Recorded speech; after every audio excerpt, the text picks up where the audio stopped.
ونتوب إليه نستغفر الله العظيم ونتوب إليه اللهم صل على حبيبك سيدنا محمد وآله وصحبه وسلم اللهم صل على حبيبك سيدنا محمد وآله وصحبه وبارك وسلم اللهم صل على حبيبك سيدنا محمد وعلى آله وصحبه وبارك وسلم أجمعين. الفاتحة وآيات الكرسي والصلاة إن هو الله أحد والمعوذتين مرة إلى أرواح من اجتمعنا هنا في سببهم أن الله يكرمهم ويرحمهم من الجنة برحمته وإلى حضرة النبي صلى الله عليه وسلم. الفاتحة.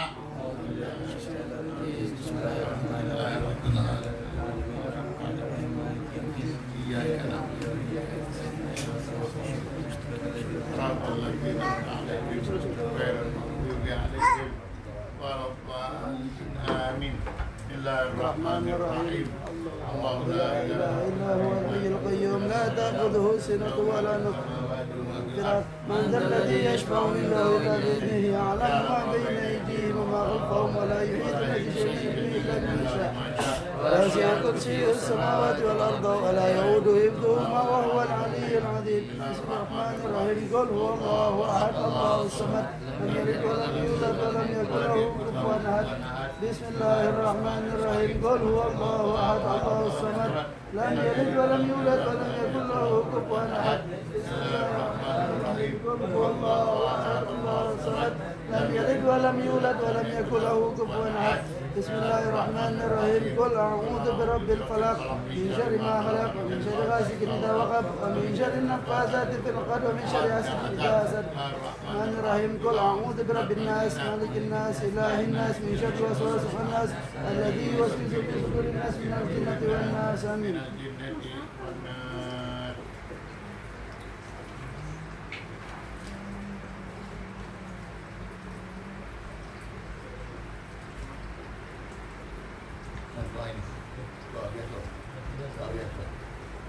بسم الله الرحمن الرحيم. الحمد لله رب العالمين حمدا يوافينا ويكافي مزيدا.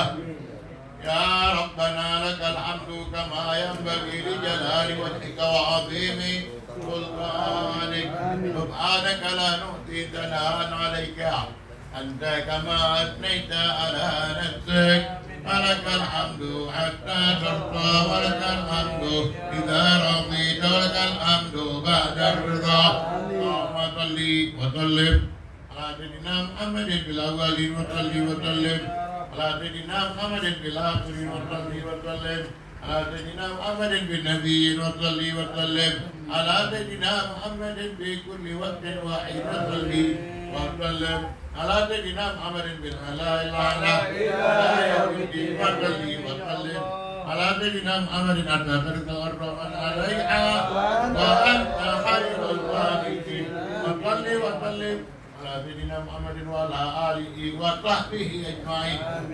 اللهم اجعل وأوصل وتقبل وما ذرأنا من القرآن العظيم وما أهللناه من لا إله إلا الله وما صدقنا من سبحان الله وبحمده وما استغفرنا وما صلينا وعلى حبيبك سيدنا محمد صلى الله عليه وسلم في هذه الليلة المباركة هدية واصلة رحمة نازلة وبركة جميلة وصدقة مقبلة نقدمها ونهديها إلى حضرة سيدنا رسول الله محمد صلى الله عليه وسلم وآله وأصحابه وأزواجه وذريته وأهل بيته ثم إلى أرواح آبائه من الأنبياء والمرسلين وجميع عباد الله الصالحين ثم إلى المعاجز إلى الله العلامة بنيسا سيدنا الفتيح المقدم أبي محمد بن علي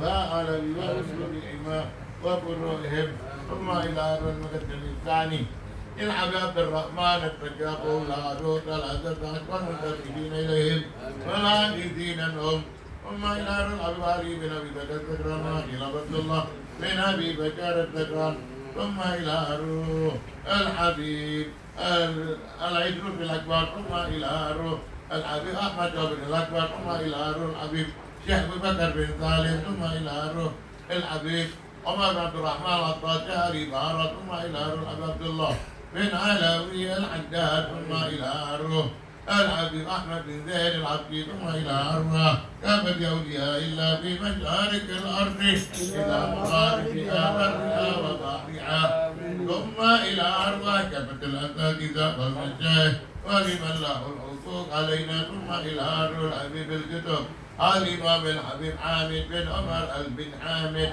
ثم إلى أرواح الحبيب صاحب تربى الحبيب أحمد بن شيخ شهاب ثم إلى الحبيب عبد الله بن عيدروس بن شهاب ثم إلى الحبيب علي بن عبد الله بن شهاب ثم إلى الحبيب علي بن علوي بن شهاب ثم إلى الحبيب عمر بن حامد بن حامد ثم إلى الحبيب علوي بن عمر بن حامد ثم إلى الحبيب حامد بن عمر بن حامد بن علوي بن حامد ثم إلى الحبيب عبد الله بن علوي بن علوي بن حامد ثم إلى الحبيب عقيل بن علوي بن حامد ثم إلى عمر بن علوي بن حامد ثم إلى الحبيب عبد بن حامد بن محمد بن حامد ثم إلى الحبيب عبد الرحمن بن أحمد بن حامد ثم إلى الحبيب أحمد بن عبد الرحمن بن حامد ثم إلى الحبيب علي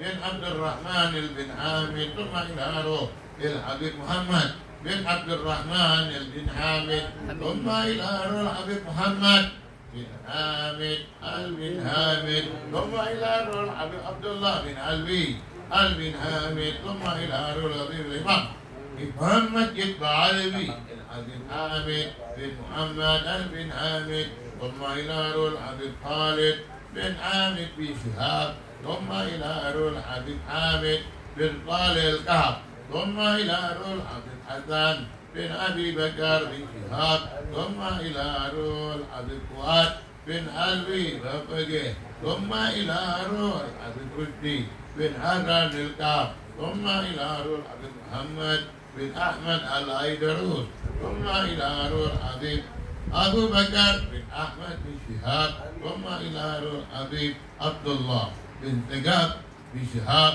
ثم إلى الحبيب علي بن سالم المدحي ثم إلى الحبيب حمزة بن أحمد المصاوى ثم إلى الحبيب علي بن سالم المدحي ثم إلى الحبيب حمزة المصاوى ثم إلى الحبيب علي بن جعفر العيدروس ثم إلى الحبيب محمد بن علي بن جعفر العيدروس ثم إلى الحبيب عبد القادر بن حسين بابور ثم إلى الحبيب الحبابة رقية بنت أحمد المصاوى ثم إلى حبابة زهرة بنت أحمد بابقي ثم إلى حبابة عائشة بنت عائشة طاهر حضرموت ثم إلى حبابة عائشة بنت علوي بن عامر ثم إلى حبابة فاطمة بنت علوي بن عامر ثم إلى حبابة زبيدة بنت علوي بن عامر ثم إلى حبابة نور بنت أحمد بن عبد الرحمن بن حامد ثم إلى حبابة سلمى بنت عبد الرحمن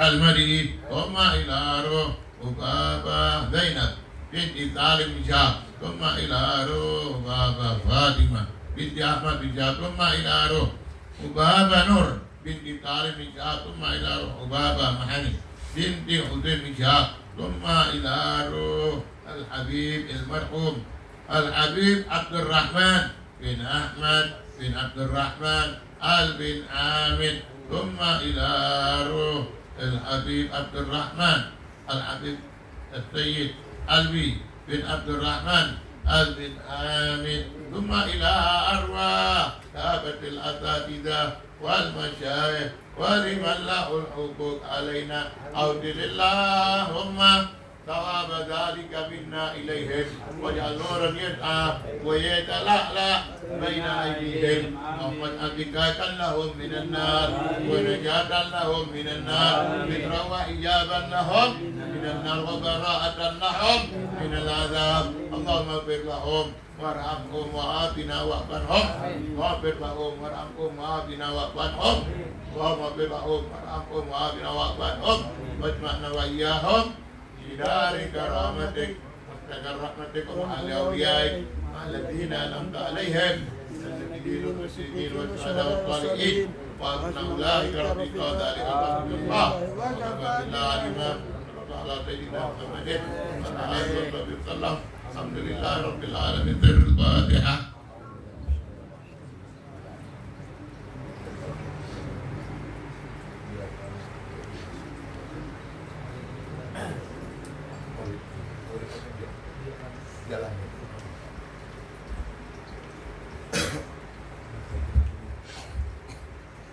الفاتحة وقراءة المولد ديالامي للحبيب عمر بن محمد بن حبيب بن شيخ أبي بكر بن سالم على ما نواه أخلاقنا الصالحين في قراءة الموالد أن الله ينور قلوبنا وقوالبنا ويسر أمورنا ويكفي حوائجنا وينيل لنا مطالبنا وعلى نية أن الله يجعل هذه الجلسة جلسة مباركة وعلى نية أن الله يملأ قلوبنا بالمحبة والاتباع بالحبيب صلى الله عليه وسلم وعلى نية أن الله يبارك لهم بارك لأولادنا وبناتنا ومن معنا أن الله يجعلهم علماء آمنين دعاة مهتدين غير ضالين ولا مضلين ويرزقهم رحمة النبيين وحفظ المرسلين على عبدنا وعلى كل نية صالحة وإلى حضرة النبي محمد صلى الله عليه وسلم. الفاتحة.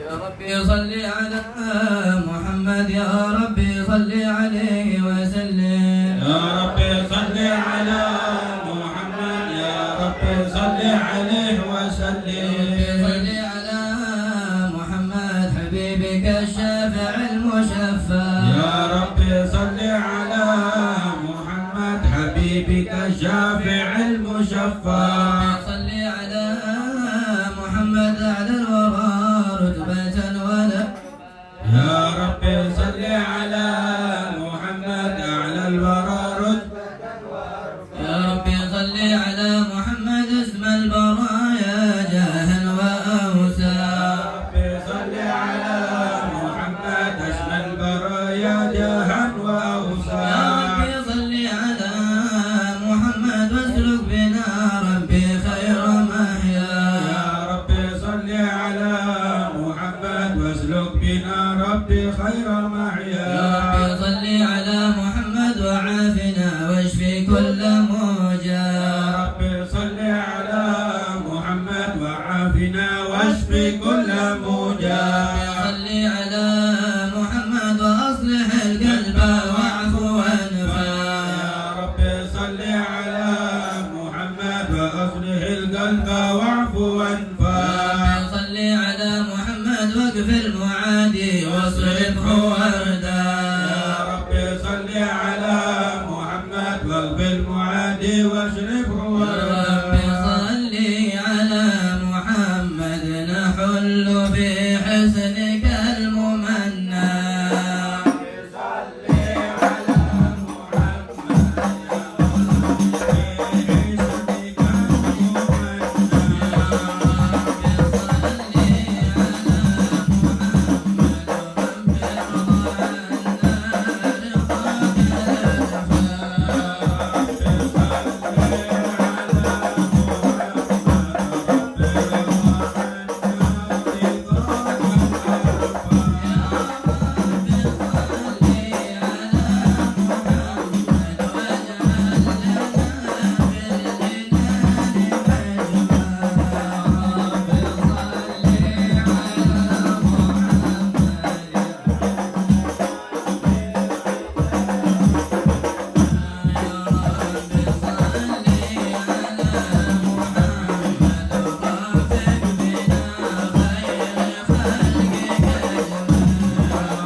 ليغفر لك الله ما تقدم من ذنبك وما تأخر ويتم نعمته عليك ويهديك صراطا مستقيما وينصرك الله نصرا عزيزا. لقد جاءكم رسول من أنفسكم عزيز عليه ما عنتم حريص عليكم بالمؤمنين رؤوف رحيم. فإن تولوا فقل حسبي الله لا إله إلا هو عليه توكلت وهو رب العرش العظيم. إن الله وملائكته يصلون على النبي يا أيها الذين آمنوا صلوا عليه وسلموا تسليما. اللهم صل وسلم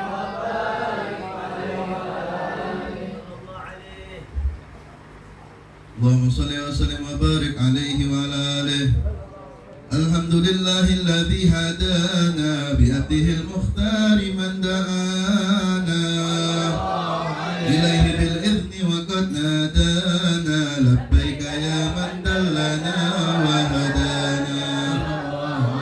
صلى عليك الله بارئك الذي بك يا مشفع خصنا وهبانا وذلك الأدهار معدن سرك الأسمع فهم صفن النجاة همانا. وعلى صحابتك الكرام همات دينك أسفه لولائه عنوانا والتابعين لهم بصدق ما هدى هادي المودة هيج الأشجانا. والله ما ذكر الحبيب لدى المحب إلا وأدهى والها النشوانا. أين المحبون الذين عليهم بدل النفوس مع النفائس هانا. لا يسمعون بذكر طه المصطفى إلا به التأشو وأذهب رانا. فاحتاجت الأرواح تشتاق اللقاء وتهن تسأل ربها رضوانا. أهل المحبين كذا فاسمع إلى سير المشفع وارهف الآذان وانزل إلى أوصاف طه المجتبى واهدر لقلبك ليمتلئ وجدانا. يا ربنا صل وسلم دائما على حبيبك من إليك دعانا. اللهم صل وسلم وبارك عليه وعلى آله. اللهم صل وسلم وبارك عليه وعلى آله. الله عليه. نبأنا الله فقال جاءكم نور فسبحان الذي أنبانا. والنور طه عبده من به في ذكره أعظم به منانا. هو رحمة المولى تأمل قوله فليفرحوا وغضوا به فرحانا. مستمسكا بالعروة الوثقى ومعتصما بحبل الله من أنشانا. واستشعرا أنوار من قيل متى كنت نبيا قال آدم كان. بين التراب وبين ماء فاستفق من غفلتي عن ذا وكن يقظانا. واعبر إلى أسرار ربي لم يزل ينقلني بين الخيار مصانا. لم تترك من شعبتين إلا أنا في خيرها حتى بروزي أنا.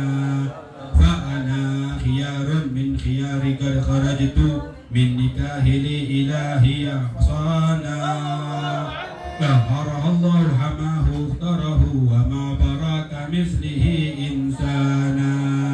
وبحبه وبذكره والنصر والتوكير رب العرش قد أوصانا. يا ربنا صل وسلم دائما على حبيبك من إليك دعانا. اللهم صل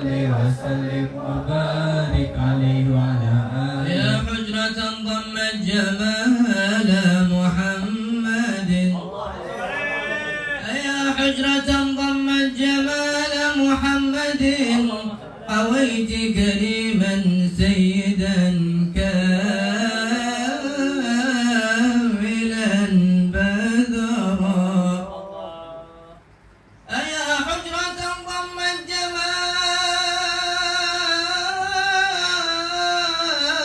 جمال محمد حويت كريما سيدا كاملا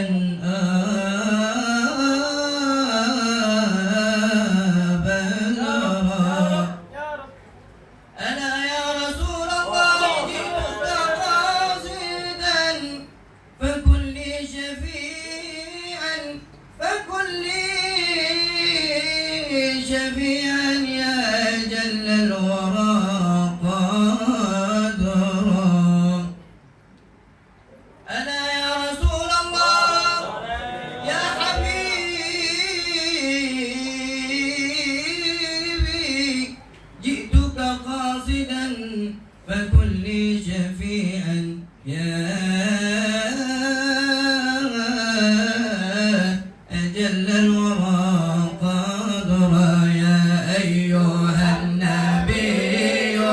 الكوكب الدري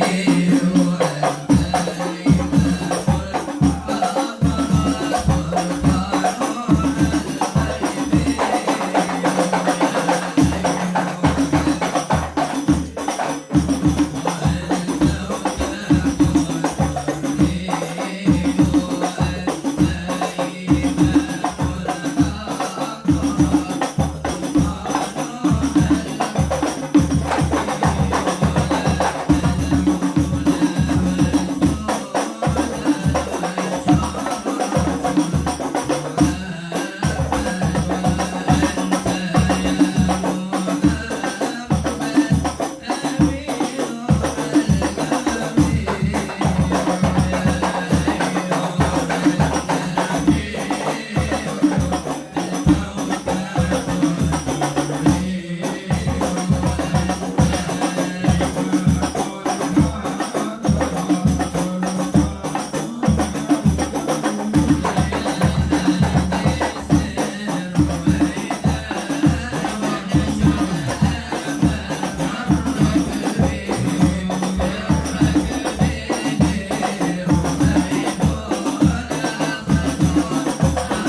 وحسن خاتمة يا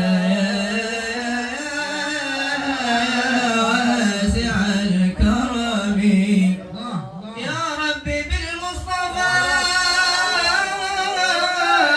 بلغ مقاصدنا واغفر لنا ما مضى يا واسع الكرم اللهم صل وسلم بارك عليه وعلى آله اللهم صل وسلم وبارك عليه وعلى آله صلى الله عليه هذا وقد نشر إله نعوته في الكتب بينها لنا تبيانا صلى الله عليه وهذا ميثاق نبينا لما آتيتكم من حكمة إحسانا صلى الله عليه وجاءكم رسولنا لتؤمنن وتنصرون وتصلحون أعوانا صلى الله عليه وبشروا أقوامهم بالمصطفى عظيم بذلك رتبة ومكانا صلى الله عليه وهو وإن جعل تحت لواء من نادانا صلى الله عليه. يا أمة الإسلام أول شافي ومشفع أنا قد لا أتمنى صلى الله عليه. حتى أنادى ارفع وسط وكل يسمع لقولك نجم فهرك بانا صلى الله عليه. ولواء حمد الله جل بيدي ولا أول آتي على الجنان صلى الله عليه. وأكرم الخلق على الله آنا فلقد حبب الله منه حنانا صلى الله عليه. ولسوف يؤتيك فترضى جل من معطيك قصر عن عطاء لحانا صلى الله عليه. بالله كالذكر وصف محمد كيما تزيل عن القلوب الرانا. يا ربنا صل وسلم دائما على حبيبك من إليك دعانا. اللهم صل وسلم وبارك عليه وعلى آله. اللهم صل وسلم وبارك عليه وعلى آله صلى الله عليه. لما دنا وقت البروز لأحمد عن إذن من ما شاءه قد كان صلى الله عليه. فملت به الأم الأمينة بنت وهب من لها على الإله مكانا صلى الله عليه. من والد المختار عبد الله بن عبد المطلب على البرهان صلى الله عليه. قد كان يأمر نور طه وجهه وسر إلى اليد المسون عيانا صلى الله عليه. وهو ابن حاشم الكريم شهم بن عبد المناف بن قصي كان صلى الله عليه. والده يدعى حكيما شأنه قد اعتلى عازم بذلك شانا صلى الله عليه. واحفظ أصول المصطفى حتى ترى في سلسلة أصوله عدنانا صلى الله عليه. فهناك كف واعلم برفع الأسماع لكان للحبيب عوانا صلى الله عليه. وحينما حملت به آمنة لم تشك شيئا يأخذ النسوان صلى الله عليه. وبها أعطى اللطف من رب السماء أقصى الأذى والهم والأحزان صلى الله عليه. فرأت كما قد جاء ما عملت به أن المحيم شرف الأكوان صلى الله عليه. من دور من في بدنها فاستبشرت ودنا المحوذ فعذر أسر رضوان. سبحان الله والحمد لله ولا إله إلا الله الله أكبر. سبحان الله والحمد لله ولا إله إلا الله الله أكبر. سبحان الله والحمد لله ولا إله إلا الله الله أكبر. سبحان الله والحمد لله ولا إله إلا الله الله أكبر. ولا حول ولا قوة إلا بالله العلي العظيم في كل لحظة أبدا عدد خلقه وعدد نفسه ومدار شعورات كلماته. فتجلت الأنوار من كل جهات فوقت ميلاد المشفع صلى الله عليه. وبين فجر أبرزت شمس الهدى دار الحبيب مكرما ومصانا صلى الله على محمد صلى الله عليه وسلم. صلى الله على محمد يا ربي صل وسلم. يا نبي سلام عليك يا رب سلام عليك.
وسلم على سيدنا محمد وعلى آل سيدنا محمد صلى الله عليه.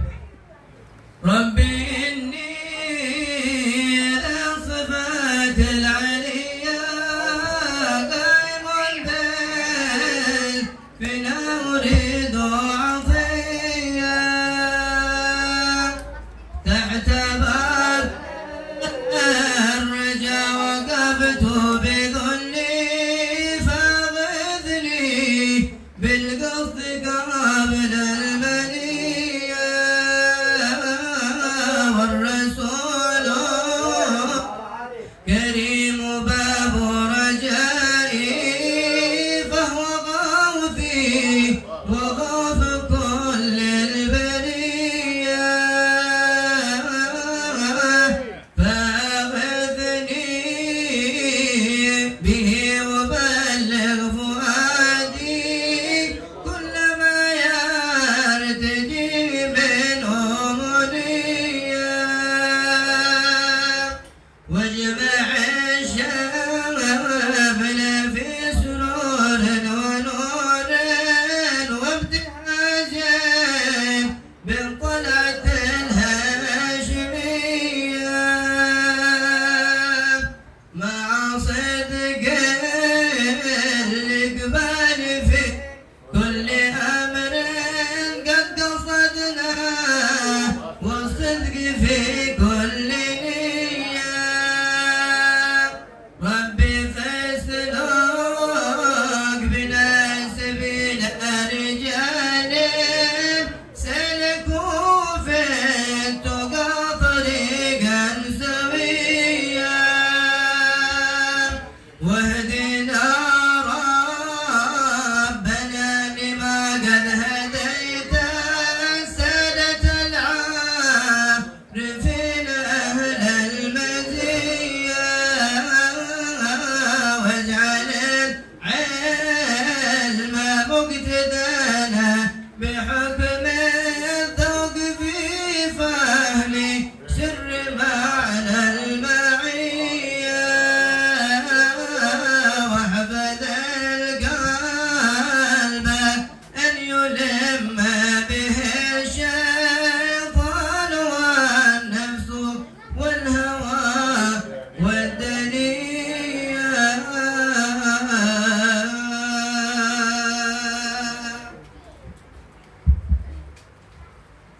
Bismillahirrahmanirrahim. Assalamualaikum warahmatullahi wabarakatuh.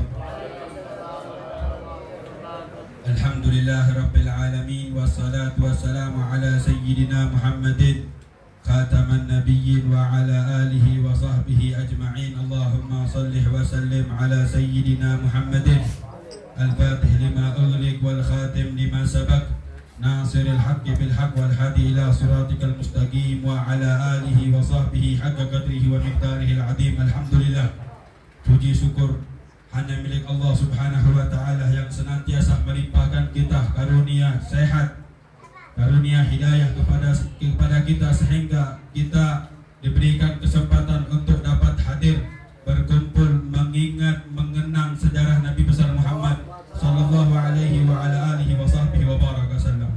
Salawat beriringan salam selalu tercurahkan kepada sosok yang mulia yang dimuliakan oleh yang maha mulia, yang agung yang diagungkan oleh yang maha agung. Siapa yang tak kenal beliau? Semua makhluk yang ada di bumi, yang ada di langit, semuanya merindukan bergembira ketika beliau lahir. Beliau adalah baginda Nabi besar Muhammad sallallahu alaihi wa ala alihi wa sahbihi wa baraka sallam, para keluarga, para sahabat, serta para pengikutnya sampai akhir zaman. Mudah-mudahan kita semua yang hadir menjadi pengikut setia beliau kelak di yaumil qiyamah. Amin. Amin Allahumma amin. Yang sama-sama kita muliakan Fadilatul Habib Ali ibn Abdullah al-bin Hamid wa Abuya al-Habib Umar Abdul Aziz ibn Abdul Rahman bin Shahab wal Habib Abdullah bin Shahab wal Habib Nabil ibn Umar al-bin Hamid wal Habib Alawi ibn Umar Abdul Aziz ibn Shahab wal Habib Syafiq wal Habib Muhammad ibn Ghalib bin Shahab dan para habaib lainnya yang tidak bisa kami sebutkan satu persatu namanya. namun tidak mengurangi rasa hormat kami. Kita doakan semuanya, mudah-mudahan beliau dipanjangkan umurnya dalam keadaan taat kepada Allah Subhanahu wa taala dan selalu disehatkan badannya untuk selalu mengajarkan kita kepada kita ilmu-ilmunya. Amin Allahumma amin. Alhamdulillah, telah kita sama-sama selesaikan pembacaan Maulid karangan Al-Habib Umar ibn Muhammad bin Salim bin Hafid dan dilanjutkan dengan pembacaan qasidah fardiyah. Mudah-mudahan kita mendapatkan barakah daripada membaca Maulid Al-Habib Umar ibn Muhammad bin Salim bin Hafid. Perlu kami sampaikan juga, ini setiap malam Selasa, di hari Senin malam Selasa ini diadakan rutinan pembacaan Ratibul Haddad Al-Habib Abdullah bin Muhammad bin Alawi Al-Haddad setiap malam Selasa. Dan alhamdulillah pada malam Selasa hari ini kami berkesempatan untuk mengadakan hall ulama Hadramut Al-Habib Salim ibn Abdullah ibn Umar Asy-Syatiri, Al-Habib Abdullah ibn Muhammad ibn Alawi ibn Abdullah ibn Idrus bin Syahab dan Al-Habib Idrus ibn Abu Bakar ibn Abdullah bin Sumit dan Al-Habib Ali ibn Ja'far Al-Idrus. Mudah-mudahan kita mendapatkan barakah dari mereka semua. Amin, amin, Allahumma amin. Dan untuk acara selanjutnya yaitu Mau'izatul Hasanah yang dalam hal ini akan disampaikan oleh Al-Habib Alawi ibn Abuya Al-Habib Umar Abdul Aziz bin Abdul Rahman bin Syahab, untuk kita sama-sama mendengarkan, buka hati kita apa-apa yang beliau sampaikan, dengarkan dan amalkan apa-apa yang beliau sampaikan. Fa'alaihi falyatafaddal mashkura. Sallu ala Muhammad. Sallu ala Rasulillah. Sallu ala Nabi Muhammad. Assalamualaikum warahmatullahi wabarakatuh. Alhamdulillahirabbil alamin wassalatu wassalamu ala asyrafil anbiya wal mursalin sayyidina wa maulana Muhammadin wa ala alihi wa sahbihi ajma'in. Amma ba'du. Yang sama-sama kita hormati, kita muliakan orang tua kita Al-Habib Ali Al-Bin Hamid, Sayyidul Walid Abuya Al-Habib Umar Abdul Aziz bin Abdul Rahman bin Syahab, Al-Habib Abdullah bin Syahab, Khadimul Majlis, Al-Habib Farhan Al-Bin Hamid wa ikhwanihim, guru kita Al-Habib Abdul Rahman bin Taufik bin Syahab yang walaupun tidak berkesempatan hadir, beliau ada dakwah di tempat lain. Mudah-mudahan Allah selalu memudahkan langkah beliau, Al-Habib Syafiq bin Syahab dan yang lain-lain. Tidak kami dapat sebutkan satu persatu, tapi tidak mengurangi rasa ta'zim kami. Kita bersyukur kepada Allah, diiringi salawat pada baginda Nabi Muhammad sallallahu alaihi wasallam. Pada malam hari ini Allah telah kumpulkan kita untuk kita memperingati mutiara-mutiara yang dicintai Rasulullah sallallahu alaihi wasallam.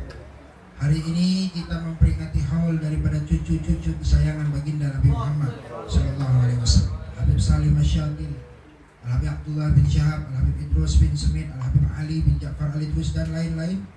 Mungkin ada wali-wali yang lain yang wafat di bulan yang sama, yang kita masukkan semua. Mudah-mudahan kita peringati haulnya dan kita mendapatkan keberkahan dari mereka. Amin ya rabbal alamin. Mereka ini sejatinya adalah perwujudan daripada Nabi Muhammad sallallahu alaihi wasallam. Perwujudan daripada satu-satu sifat Nabi Muhammad sallallahu alaihi wasallam. Masing-masing daripada para aulia mewarisi sifat Nabi Muhammad sallallahu alaihi wasallam. Bahkan mulai dari zaman Khalifah Abu Bakar As-Siddiq, dari zaman sahabat, semua sahabat mewarisi satu persatu daripada sifat Nabi Muhammad sallallahu alaihi wasallam. Nabi Muhammad adalah manusia yang sempurna, segala sifat yang sempurna terkumpul sama beliau satu orang. Tetapi kalau manusia selain Nabi mungkin tidak bisa mengumpulkan segala sifat itu, tapi tersalurkan satu-satu kepada sahabat. Ada sahabat yang dominan dalam keberaniannya, ada yang sahabat yang dominan di dalam ilmunya, ada sahabat yang dominan dalam sifat dermawannya. Kalau Nabi Muhammad galau-galau yang ngumpul jadi siko. Tapi kalau manusia selain Nabi terbagi satu persatu sifat Nabi kepada mereka. Sebagai contoh, Abu Bakar As-Siddiq yang mewariskan sifat Nabi Muhammad, sifat ketegasan Nabi Muhammad. Beliau orang yang tegas. Walaupun Abu Bakar dinilai sebagai sosok yang lemah lembut, tetapi ketika berhadapan dengan al-haq yang benar, beliau katakan itu benar. Orang satu-satunya yang paling pantas menjadi khalifah setelah Nabi Muhammad, Abu Bakar, bukan Sayyidina Umar. Kenapa? Karena misi umat Islam yang nomor satu setelah wafatnya Nabi adalah mempertahankan iman. Karena banyak orang-orang Jazirah Qabilah Arab ini yang baru masuk Islam, baru memeluk agama Islam, imannya masih goyang. Yang paling pantas, orang yang paling tegas adalah Sayyidina Abu Bakar. Memang Umar paling gagah, tapi yang paling tegas. Tidak ada tawar-menawar kalau sudah menyangkut berhubungan dengan agama. Abu Bakar As-Siddiq. Di zaman beliau ada orang yang langsung murtad setelah Nabi wafat. Ada orang lagi yang tidak mau bayar zakat, mani'uz zakat. Ketika sahabat bermusyawarah, yang mani'uz zakat ini tidak usah kita perangi.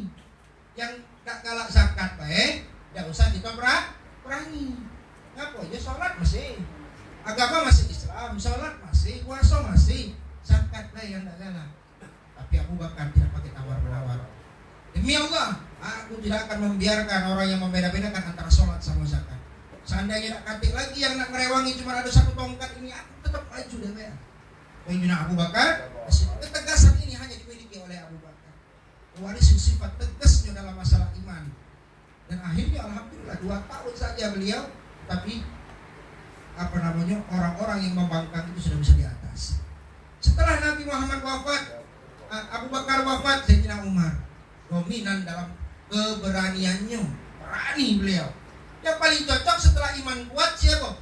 Sayyidina Umar menyebarkan cengkraman kuat ke khalifah, cakar kalau burung itu cengkramannya, menyebarkan Islam ke daerah-daerah sekitar, melakukan perjalanan ke Sayyidina Khalid dan lain-lain sahabat di sini. Banyak terkenal para panglima-panglima yang diutus oleh Sayyidina Umar, sehingga Islam nyampe ke negara-negara yang jauh. Yang paling cocok periode kedua setelah Abu Bakar adalah Umar bin Khattab radhiyallahu anhu. Makanya beliau juga orang yang mewarisi sifat beraninya Nabi Muhammad. Nabi Muhammad itu tidak pernah tawar-menawar masalah kebenaran. Umar bin Khattab pemberani ketika nak perang, ketika nak hijrah. Terang-terangan datang orang-orang Mekah kafir Quraisy, anak-anak hijrah.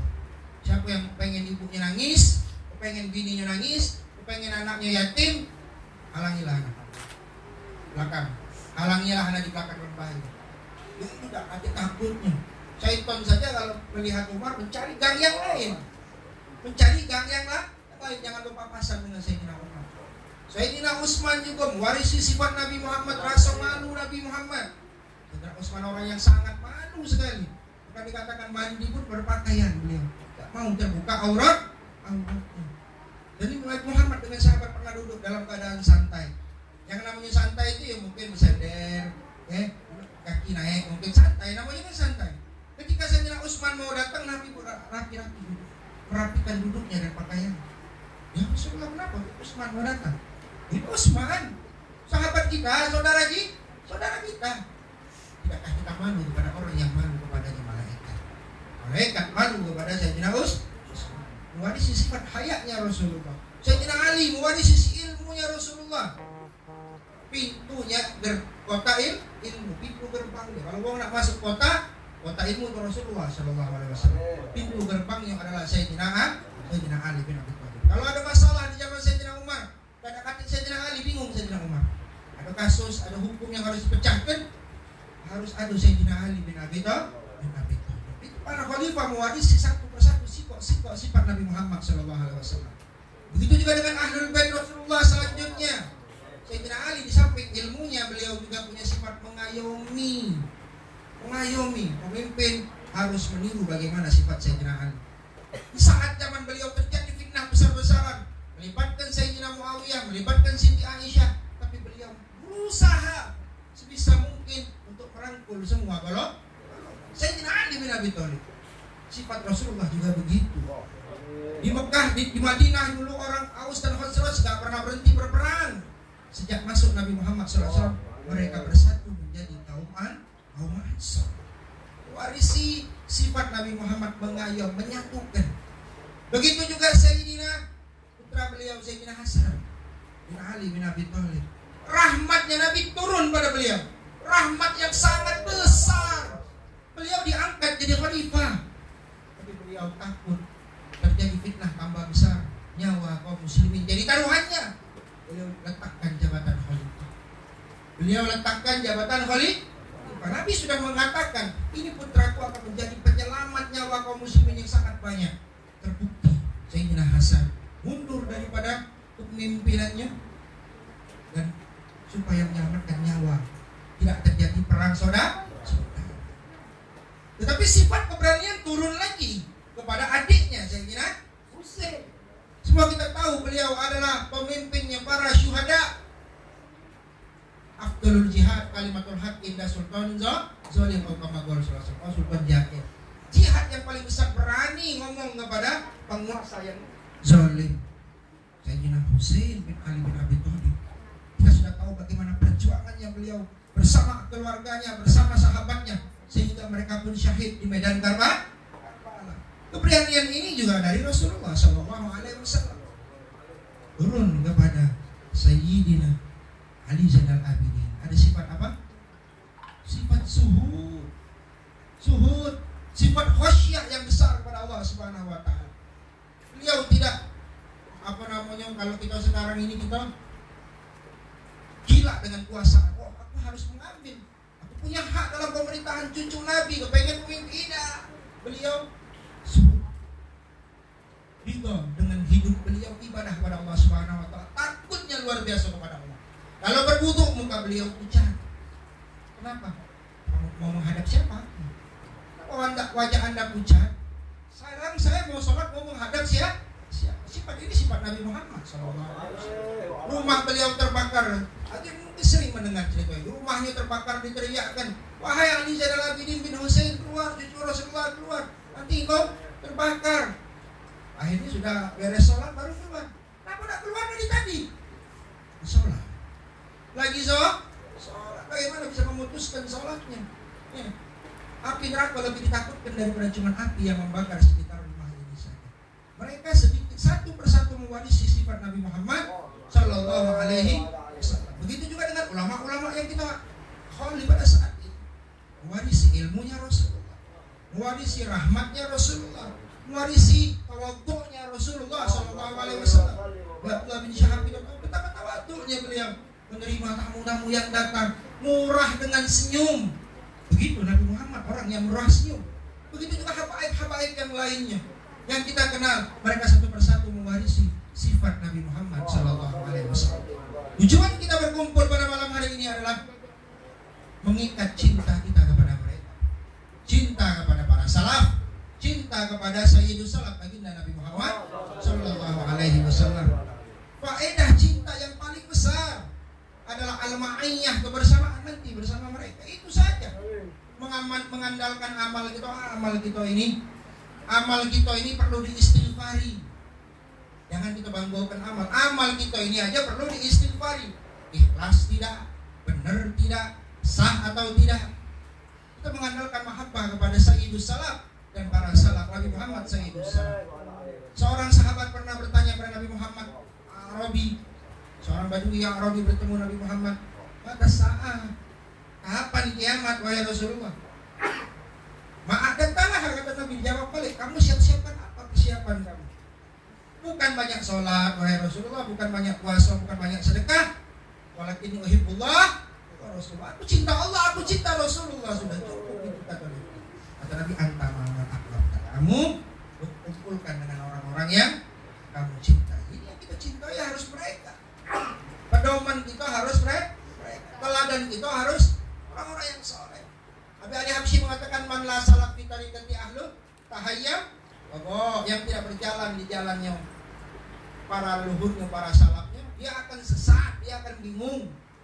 Ayat Quran Nabi siru alal Ittiba, wahai pengikut Nabi, wahai keturunan Nabi, wahai umat Nabi, berjalanlah untuk selalu mengikuti mereka.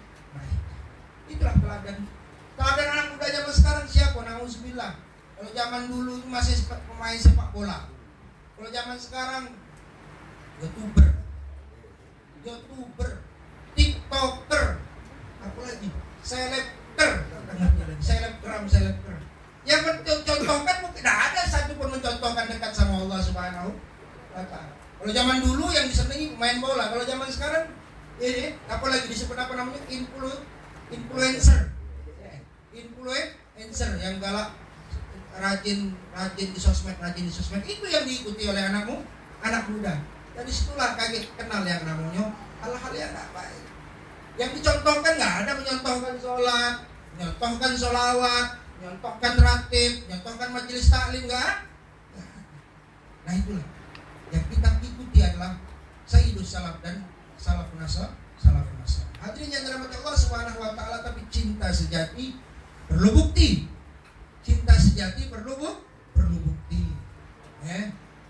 Karena kalau sekedar mengaku cinta, orang Yahudi mengaku cinta pada Nabi Musa. Orang Yahudi mengaku cinta pada Nabi Musa. Tapi apakah mereka akan kelak dikumpulkan dengan Nabi Musa di surga? Tidak. Kita mengaku sekarang, aku cinta dengan Nabi, aku cinta dengan salaf, aku cinta dengan sahabat. Tapi betulkah pengakuan cinta kita? Dikumpulkan enggak kita dengan mereka? Orang Yahudi juga mengaku cinta dengan Nabi Musa. Tapi apakah dia dikumpulkan dengan Nabi Musa? Tidak. Karena mereka enggak punya syaratnya. Apa syaratnya? Al-ittiba, mengikuti ajarannya, mengikuti syariatnya. Orang-orang Yahudi, apa yang dikatakan di dalam kitab suci mereka ikuti yang sesuai dengan hawa nafsu. Yang tidak sesuai dibuat. Yu'minu nabi ba'din wa yakfuruna nabi ba'din. Dia imani sebagian, dia kufur sebagian. Nabi-nabi yang disebutkan Allah dalam Al-Quran tidak semuanya diimani. Tatkala Nabi Muhammad menceritakan Nabi Sulaiman, siapa Sulaiman kata mereka? Kami tahu Sulaiman itu penyihir. Nauzubillah min dzalik. Kami tahu Sulaiman itu biang sihir. Padahal mereka lah kaum Yahudi biang sihir. Kutiba siyam ala ladzina min qablikum wa ala ladzina, diwajibkan puasa ya. Ala ladzina min qablikum kepada orang sebelum kalian, itu pernah juga diwajibkan pada orang Yahudi Bani Israil. Kutiba siyam ya. Sebagaimana diwajibkan kama kutiba ala ladzina min qablikum, kutiba alaikumus siyam kama kutiba ala ladzina min qablikum. Wahai umat Nabi Muhammad, diwajibkan puasa sebagaimana diwajibkan pada umat terdahulu. Umat terdahulu kaum Bani Israil pernah diwajibkan puasa, tapi disesuaikan dengan hawa nafsu. Tidak lemak bulan ini, ganti bulan lain. Musim ini panas, tak lemak, gerah, diganti bulan lain yang sedap, yang musim semi, musim yang cuacanya lemah. Diganti bulan itu ditambah 20 hari. Jadi modelnya macam tukar tambah. Syariat dibuat tukar tambah. Syariat dibuat seperti dagangan. Syariat seperti buat mainan. Kalau kita mengaku, dia betul-betul mengaku cinta Nabi Musa, apa yang dikasih di kitab Taurat mereka diamalkan seluruhnya. Tatkala disebutkan Nabi Muhammad SAW belum diutusnya Nabi Muhammad, mereka tahu dengan Nabi Muhammad, kenal dengan Nabi Muhammad, kenal, lebih kenal daripada Nabi Muhammad, daripada anaknya dewe. Kama ya'rifuna abna'ahum, seperti tahu anaknya, bahkan lebih lagi. Sebab sifat Nabi Muhammad tercantum di dalam kitab suci mereka. Ketika berperang, bertawasul, ya Allah dengan Nabi akhir zaman menangkan kami, tawasul sehingga mereka dapat kemenangan. Termasuk ketika berperang dengan orang Madinah, mereka mengancam, ya orang Madinah, setelah nanti ketika diutus Nabi akhir zaman, kami akan memerangi kalian bersama dengan dia. Bersama Nabi kami akan memerangi kalian akan binasa seperti umat-umat terdahulu. Tapi tatkala nabinya diutus ternyata dari bangsa Arab, bukan dari golongan Bani Israil, tak sesuai dengan hawa nafsunya, mereka tinggal Nabi Muhammad. Orang-orang Madinah bergegas, ini Nabi yang diancamkan oleh Yahudi. Mereka tidak mau kita dulu. Orang-orang Madinah cepat bergegas, bahkan mereka menjadi tuan rumahnya Nabi Muhammad SAW ketika beliau hijrah. Kenapa mereka tidak berkumpul dengan Nabi Musa? Sebab syaratnya cinta bukan hanya di mulut, Bukan hanya pengakuan, ana uhibbu Nabi Musa, ana uhibbu Nabi Muhammad, ana uhibbul auliya, tidak. Tapi syaratnya adalah mengikuti. Kita yang ada di sini berusaha mengikuti, taat kepada mereka. Sahabat Sofwan sampai seperti orang sakit, kangen dengan Nabi Muhammad SAW. Kenapa kamu begini wahai Sofwan? Bukan karena sakit wahai Rasulullah, bukan karena kurang makan, kurang tidur, tapi sesaat saja jauh dari engkau inilah yang membuat aku susah, kepikiran. Kemudian aku berpikir bagaimana kalau di akhirat. Di akhirat apakah bisa berkumpul dengan Rasulullah SAW? Di dunia ini, dengan amal-amalnya, Nabi Muhammad nanti masuk surga yang paling tinggi. Kalau saya Sofwan, kalaupun di surga yang mana? Surganya pun mungkin surga yang di bawah, ada pajak kumpul dengan Nabi Muhammad Sallallahu Alaihi Wasallam.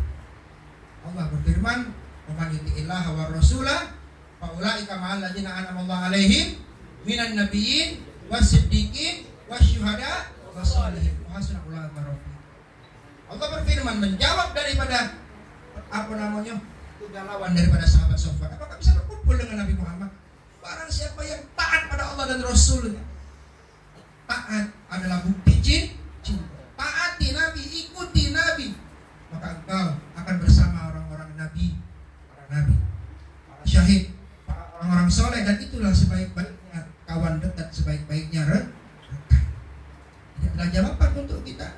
Jika kita ingin di surga bersama mereka, cintai mereka. Buktinya cinta al-ittiba. Kemudian yang terakhir, hadirin rahimakumullah, perbanyak ikatan kita dengan mereka. Ikatan apapun yang bisa menjadi ikatan. Banyak mengirim Al-Fatihah.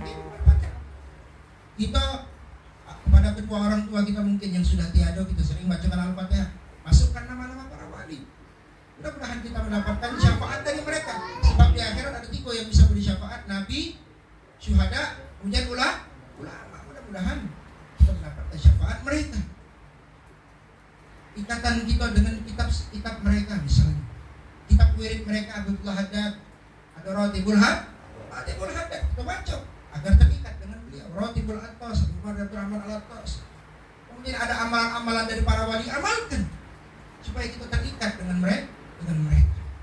Ada keturunan-keturunan daripada mereka, temui mereka, ambil berkahnya.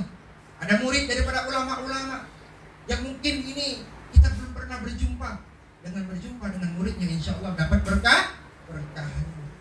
Ali Habsyi mengatakan, bakat man ra'ahum aw ra'aman ra'ahum. Beruntung yang pernah melihat para aulia, para salaf, atau melihat orang yang berjumpa dengan mereka. Kita di sini tidak pernah ketemu dengan Al-Habib Abdullah bin Fajri bin Abdul Qadir bin Fajri. Di sini ada. Mungkin beliau pernah ketemu. Kita mungkin tidak ketemu dengan Abu Ya Sayyid Muhammad bin Alwi Al-Maliki. Ada Abu Ya. Tidak pernah ketemu dengan Habib Mu'alim Nang misalnya. Guru-guru kita pernah bertemu dengan mereka. Orang-orang tua kita pernah bertemu dengan mereka. Mudah-mudahan dengan memandang mereka kita dapat keberkahan. Belajar ilmunya tidak bisa langsung dengan mereka. Belajar dengan murid-murid beliau. Habib Salim Asy-Syatiri tidak pernah ketemu langsung. Alhamdulillah di Palembang muridnya Umar bin Hafid, Al-Habib Zain bin Smith. Ada ikatan kita. Secara tak langsung tidak bisa melihat beliau, hanya bisa melihat dari videonya saja misalnya. Tapi jangan hilang keberkahan apabila murid-murid beliau memberikan ilmu, memberikan nasihat dalam majelis-majelis mereka, kita ambil keberkahannya dari tempat-tempat tersebut. Hadirin yang dirahmati Allah Subhanahu wa taala, mungkin ini saja yang dapat kami sampaikan pada malam hari yang penuh dengan keberkahan ini. Mudah-mudahan mereka para ulama kita yang sudah meninggalkan kita mendapatkan tempat yang indah di sisi Allah Subhanahu wa taala.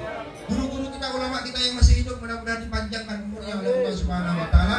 Amin. Alamin. Yang paling utama, kita semua di tempat ini yang hadir di sini diberikan kehidupan yang berkah dan wafat dalam husnul khotimah. Amin.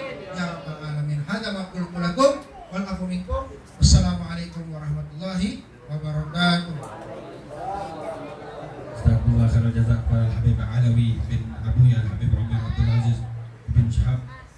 Sebelum doa penutup pada Al-Habib Abuya, Habib Umar Abdul Aziz bin Abdurrahman bin Syahab, maaf kami lupa menyampaikan bahwasannya ini majelis setiap malam Selasa diasuh oleh Al-Habib Abdurrahman bin Taufik bin Syahab, yang malam ini beliau berhalangan hadir karena bertepatan dengan kunjungan dakwah beliau ke Pagar Alam. Ini majelis alhamdulillah membuka furuk cabang di Pagar Alam, dan juga ini majelis sebulan sekali ziarah ke Turba Al-Habib Ahmad bin Syekh bin Syahab. Majelis ini juga membaca kitab Bidayatul Hidayah dan Fawaidul Mukhtarah karangan Habib Zain bin Ibrahim bin Smith. Doakan Abu ya, mudah-mudahan ini majelis selalu istiqamah dan selalu berjalan di jalan salaf. Amin amin Allahumma amin. Dan doa penutup akan dibacakan oleh Abu ya Habib Umar Abdul Aziz bin Syahab.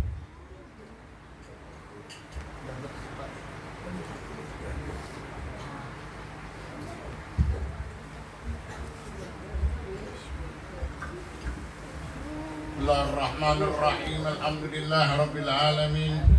Allahumma shalli wa sallim ala sayyidina Muhammadin bil awwalin wal akhirin.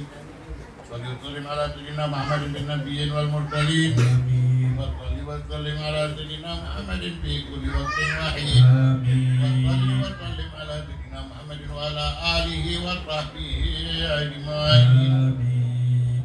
Wa laqad ashartu li nadiman awsafuhu القلوب تحيج الأشجان والله قد أثنى عليه فما يسرى بالقول منا أو يكون ثنانا لكن حبا في السرائر قد دعا لمديه صفوة ربنا وهدانا وإذ انتزجنا بالمودة هاهنا نرفع أيدي فقرنا ورجانا للواحد الأحد العلي لنا متوكلين بمن إليه دعانا مختاره وحبيبه وصفيه زين الوجود به الإله أبانا. يا ربنا بالمصطفى اقبلنا اجب دعوانا. أنت لنا يا بخرنا في هذه الدنيا وفي أخرانا. أصلح لنا الأحوال واغفر ذنبنا ولا تؤاخذ ربي أخطانا. واسلك بنا في نهج طه المصطفى ثبت على قدم الحبيب خطانا. أرنا بفضل منك طلعة أحمد في بهجة عين الرضا نرعانا. واربط به في كل حال حبلنا وعبال من ودى ومن والانا والمحسنين ومن أجاب نداءنا وذوي الحقوق وطالبا أوصانا والحاضرين وسائيا في جمعنا. نحن بين يديك أنت ترانا ولقد رجوناك فحكم لنا واسمع بقدرك يا سميع دعانا. واذكر بنا سنة الصحاب بقاع الأرض واجمع كل من عادانا. وانظر إلينا واسقنا كأس الحنان واشفي وعافي عاجلا مرضانا. واقضي لنا الحاجات واحفظ حتمنا إن الممات وأجل عن ربنا. يا رب واجمعنا وأحبابنا في ذلك الفردوس يا رضوانا. يا رب واجمعنا وأحبابنا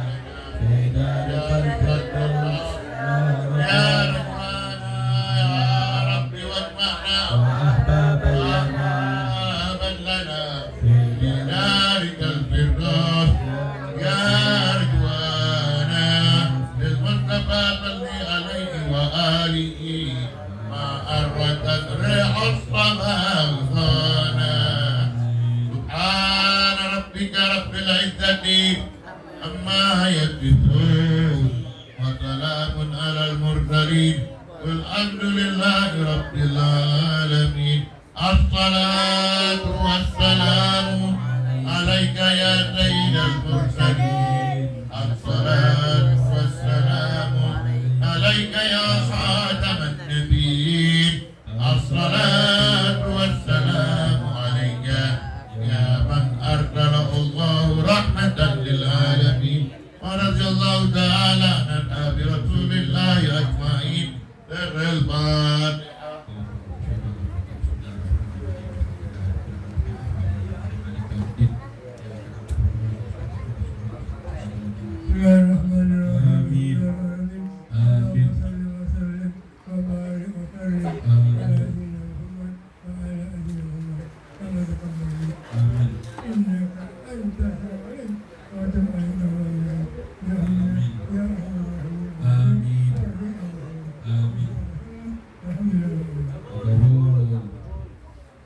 Sekali lagi kita bacakan Fatihah untuk kesembuhan Khairun Nisa binti Abdul Hamid dan juga untuk Sayyid Hamid bin Abi Bakar bin Syekh Abi Bakar bin Talib.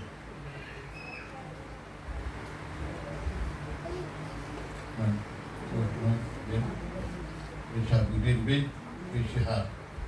Cuma untuk siapa lagi? Untuk Al-Habib Sayyid Muhammad bin Umar Dahab.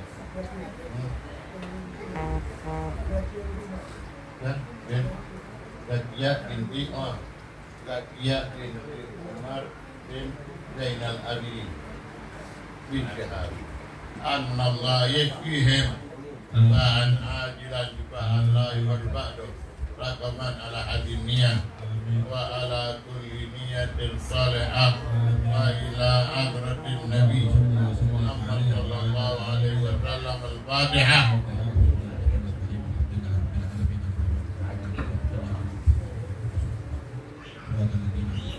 Juga satu lagi Habib Toha bin Umar Al-Habsyi di Jakarta, orang tua daripada Husin, dan kakak daripada Ustaz Amin Al-Habsyi. Sekarang ini di opname di Jakarta. Anallah fihi jiban ajilan ala hadimnya wa ala kulinatin tolak ila hadratin Nabi. Al-Fatihah.